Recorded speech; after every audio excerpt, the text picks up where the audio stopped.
இதை சொல்றதுனால நிறைய பேருக்கு என்ன பிடிக்காம போகலாம். பட் எனக்கு சொல்லணும்னு தோணுது சொல்றேன். நிறைய போஸ்ட் பார்க்குறேங்க. Maturity is when you realise you don't get excite for Deepavali.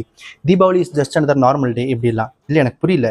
Flight வர சத்தம் கேட்டாலே ஓடி போய் மாடியை பார்க்கறது, 100 தடவை பார்த்த படத்தையே சன் டிவியில் போட்டாலும் மறுபடியும் தடவை பார்க்குற மாதிரியே பார்க்கறது, இப்படி சின்ன சின்ன விஷயத்துக்கெல்லாம் ஜென்யூனா எக்ஸைட் ஆகி வளர்ந்த ஜென்ரேஷன் தான் நம்ம. ஆனால் இன்னைக்கு நமக்குள்ள இருக்கிற அந்த ஒரு சில்லி சைடு, ஒரு ஃபன் சைடு, இதையெல்லாம் எக்ஸ்பிரஸ் பண்ணுறதுக்கே யோசிக்கிறோம். ஏன்னா நம்மளை கிரிஞ்சுன்னு சொல்லிடுவாங்களோ அப்படின்னு பயம். கிரிஞ்சுங்கிற வார்த்தை நம்ம சொசைட்டிக்குள்ளே வர்றதுக்கு முன்னாடி வரைக்குமே நம்மளாம் நல்லா தான் இருந்தோமோ அப்படின்னு தோணுது. முன்னாடியாவது நமக்கு பிடிச்சதை செய்யறதுக்கு இந்த சொசைட்டி கிட்ட பர்மிஷன் மட்டும்தான் கேட்டுட்டு இருந்தோம்.